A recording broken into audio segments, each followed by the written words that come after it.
Keliausim toliau ir dabar turime pranešimą iš ponios Gretos Šemeneckienės apie diagnostiką.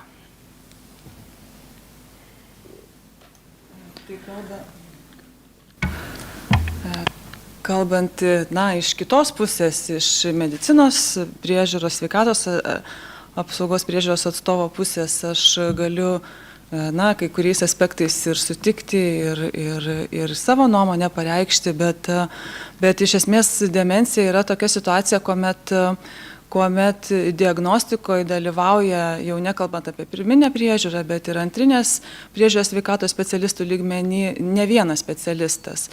Ši diagnozė yra nustatoma remiantis potencialiai pagydomų būklių atmetimu, todėl reikalinga atlikti daugybę testų, tyrimų ir tam, kad mes galėtume atmesti, paneigti priežastis, kurias galėtume gydyti. Tai į tą yra įtraukiamas ir psichiatras, ir neurologas, radiologas, genetikas, terapeutas, daugybė specialistų. Ir tas, aišku, apsunkina diagnostikos kelią ir tiek mums patiems specialistams, ir be abejo tiems sergantiesiems ir juos prižiūrintiems žmonėms. Visa bėda yra tame, kad mes neturime vieno diagnostinio testo arba kažkokio žymens, kurį atlikus, galėtume sakyti, štai jums yra vienokia ar kitokia demencija. Pavyzdžiui, jeigu mes turim pavyzdį kaip cukrinis diabetas, mes galim paimti kraujo tyrimą 1-2 kartus ir sakyti, kad tai yra šita liga. Tai demencijos atveju tai yra žymiai kompleksiškesnė, sudėtingesnė diagnostika ir ji atima jėgų ne tik iš to specialisto, kuris ją įtarė ir siunčia tiems tyrimams, bet ir iš tų gretutinių specialybių, subspecialybių, kurios dalyvauja irgi atmetant kitas priežastis. Jeigu mes kalbam apie tai, kokius galim taikyti metodus, tai aišku ir psichologinį vertinimą, ir fizinės būklės tyrimą, ir galvos smegenų vaizdinius tyrimus, pradedant nuo kompiuterinės tomografijos iki pozitroto emisijos tomografijos. Tai, sakykime, tas prieinamumas gal ir netolygus valstybėje yra, bet iš esmės nėra blogas. Bet interpretavimo klausimas, suvedimo į visumą yra tikrai iššūkis sveikatos priežiūrai, todėl kad kiekvienas specialistas atskirų laikų pakonsultuoja, kol sugrįžta tie atsakymai, tikrai užima labai daug laiko. Daugybė kartotinių vizitų ir daugybė, sakykime, tokių nespecifinių dalykų, kuriuos mes turim įsivertinti ir nebūtinai ta diagnozė būna, kaip ir Jolitos atveju, teisinga. Šiaip tai, kad nustatoma neteisinga diagnozė ligos pradžioje, tai nėra tik Lietuvos problema. Demencijos, ypač neurodegeneracinių ligų diagnostikoje, nemaža dalis yra nustatoma tik tai laikui bėgant, stebint pacientą, monitoruojant. Ir taip vienareikšmiškai teikti, kad mes turim iškart teisingai nustatyti, mes siekiam tą daryti, bet tai nebūtinai pavyksta tik tai, sakykime, Lietuvoje. Kiti dalykai, su kuriais susiduriam savalaikės diagnostikos tikslą išsikėlę, yra tai, kad be abejo ir nėra ir standarto, ir nėra vienodų galimybių tai diagnostikai, imant atskirus Lietuvos regionus, ir fizinis prieinamumas yra skirtingas. Be abejo keičiasi labai sparčiai pastaruoju metu demencijos padėtis mokslo srityje, tiesiog kasmet atsiranda vis naujos informacijos ir jeigu mes žiūrime internete, sakykime, jūs turite asmenį, kurį slaugot, globojat, taip atrodytų, kad labai daug yra naujų galimybių, labai daug naujų vaistų, naujų technologijų, bet kai tas ateina į klinikinę praktiką, tas ateina gerokai vėliau ir tos galimybės yra šiek tiek kitokios, negu mes galim susidaryti įspūdį iš viešosios nuomonės, kurią mes galim paskaityti mokslinėse publikacijose ar įprastoje medijoje. Tie sprendimai, kurie galėtų mums tą savalaikę diagnostiką paspartinti, pagerinti. Aišku, kompleksiniai taip pat turėtų būti ir protokolų kūrimas, ir tos daugiadalykės komandos įveiklinimas, kad kol kas ji tik taip dokumentais reglamentuota, bet efektyviai ją įgyvendinti nėra sudaryta sąlygų, kad mes galėtume susėsti visi kartu, specialistai, ir aptarti kiekvieną atvejį. Ir aišku, ir tas visada yra slidi riba, kada užbaigti tą diagnostikos procesą.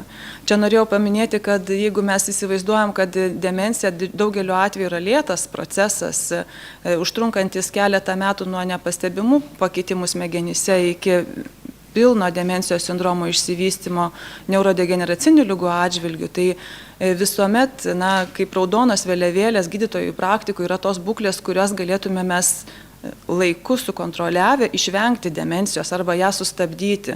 Tai čia irgi yra didžiulis iššūkis, negalim nutęsti tos diagnostikos mėnesiais, kad nepražiūrėtume būklės, kurią galėtume pagydyti. Tai pavyzdžiui, tai metabolinės ligos ar onkologinės ligos ar uždegiminiai procesai, kuriuos tikrai galime šiuolaikiniais gydymais kontroliuoti, šiuolaikinių gydymų kontroliuoti. Apie prieinamumo problemas, čia buvo jau pakalbėta, aš plačiau gal neapsistosiu, bet aišku, į tą įeina ir specialistų stoka, ilgos eilės, ir stigma, kad ir pacientas nesikreipia, ir specialistas gal nepaskiria pakankamai dėmesio, ir be abejo mažas informuotumas. Kažkaip mūsų šalyje tikrai mes dar mažai kalbam apie tą kokybę žmogaus gyvenimo, apie kokybišką senėjimą ir kaip ir norma priskiriama, kad su amžium blogėja atmintis. Tai va tas švietimas labai svarbus dalykas, aišku, tarp sektorinis bendradarbiavimas, atvejo vadybos įgalinimas labai pagelbėtų diagnostikos etape. Ir apie kokybę, aišku, kalbėti sunkiausia ir čia kiekvienas gali turėti savo nuomonę, bet pirmiausia, tai vėl remiasi į diagnostikos trūkumą, standarto trūkumą, į tai, kad mes neturime Lietuvoje licencijuotų, standartizuotų neuropsichologinio vertinimo klausimynų, kad trūksta žmonių, konkrečiai psichologų, neuropsichologų, tiek pirminiai, tiek antriniai sveikatos priežiūrai, galinčių, gebančių tą efektyviai daryti.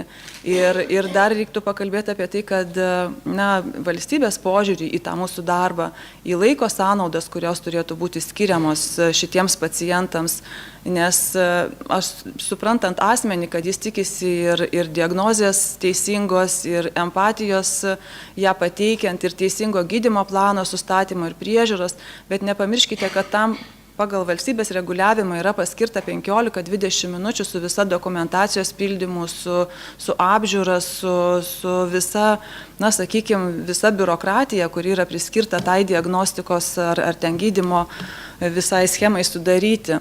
Tai va šitoje vietoje tikrai lūkestis iš specialistų, iš mūsų sveikatos priežiūros atstovų būtų peržiūrėti, indeksuoti kažkokį, tai optimizuoti tą laiką, atsižvelgiant į kompleksiškumą situacijos.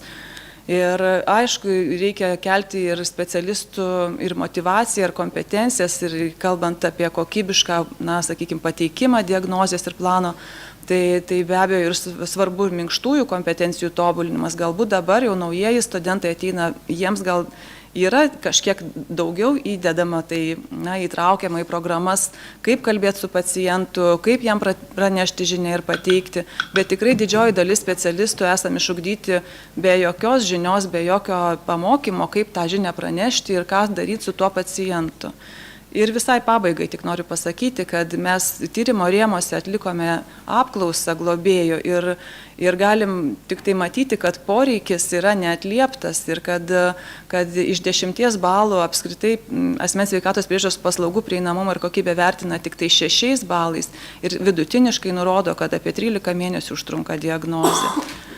Ir mano paskutinė mintis yra ta, kad vis tik formuojant ir komunikuojant, ir priimant sprendimus, ir įgyvendinant sprendimus, mes pirmiausia turime suderinti, įsivardinti savo lūkesčius ir realias galimybės. Negalime tikėtis to, kas praktiškai neįgyvendinama.